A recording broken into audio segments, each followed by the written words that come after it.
қылықты қызды әдемі келіншекке айландыратын, келісті келіншекке айналдыратын ол кең жүректі жігіт. Кейде бір әдемі әжелерімді көрем. 70-ге келсе де, 80-ге келсе де мөлдіреп отыр. Көзінде күлкі бар, езуінде жымиысы бар.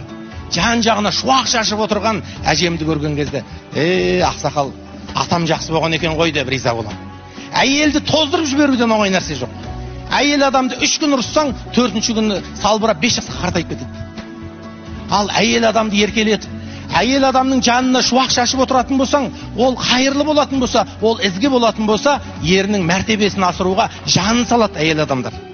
Көбінде біздің ер азаматтардың қателігі неде?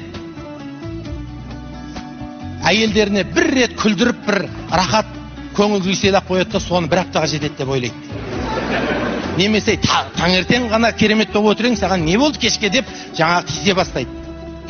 Ал енді даналарымыздың сөзіменен, ағаларымыздың тәжірибесіне құлақ салсақ, жоқ, әйелге деген жылы қарым-қатынас ол одноразовый. Таңертеңгі айтқан әзілің мен приколың таңертең қалды, өзінің жұмысын атқарды. Түске жаңа әзіл дайындау керек, жаңа мақтау дайындау керек, жаңа сөз дайындау керек. Кешке басқа сөз дайындау керек. Оның түсі басқа болу керек. Оның мінезі, табиғаты басқа сөз болу керек. Сондықтан бауырлардың құлағына сырғып айтатын аманат сөзіміз. Сен егер жұбайыңды қартайтып жібермей, тоздырып жібермей, ардақтай алсаң, ол сенің дүние мүлкіңе де, сенің ар-абыройыңа да, сенің ұрпағыңа да жақсы қарайды екен. Себебі ең жақсы әйел кім дегенде, ең жақсы әйел сол. Сен жоқта, сен қарасаң көзің тоятындай, сен жұмсасаң айтқаныңды істейтіндей, сен жоқта ары мен үйдегі дүние мүлкіңе ұят келтірмейтіндей әйел деген екен. Сондықтан бағана зере әжелерімізді біз бекерге мысалға келтірген жоқпыз. Бір әжеміз қасында келіні бар, көршіден келе жатыр екен. Келе жатқанда жолдан өтейін десе, аяғы ауыр бір екіқабат келін алдынан шығып қалады. Әже өтіңіз дейді. Жоқ, айналайын, сен өт көпірден дейді. Сөйтіп тұрады. Анау жаутаңдап қарайды да, аяғы ауыр келін өте қояды.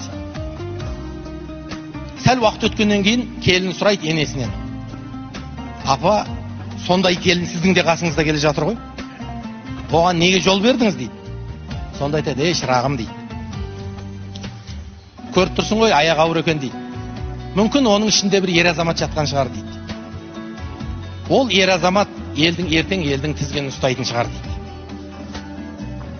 Сондықтан да біз оны келін ғой деп емес, елдің тізгінін ұстайтын азаматты көтеріп жүрген ана ғой деп өткіздім деген екен да.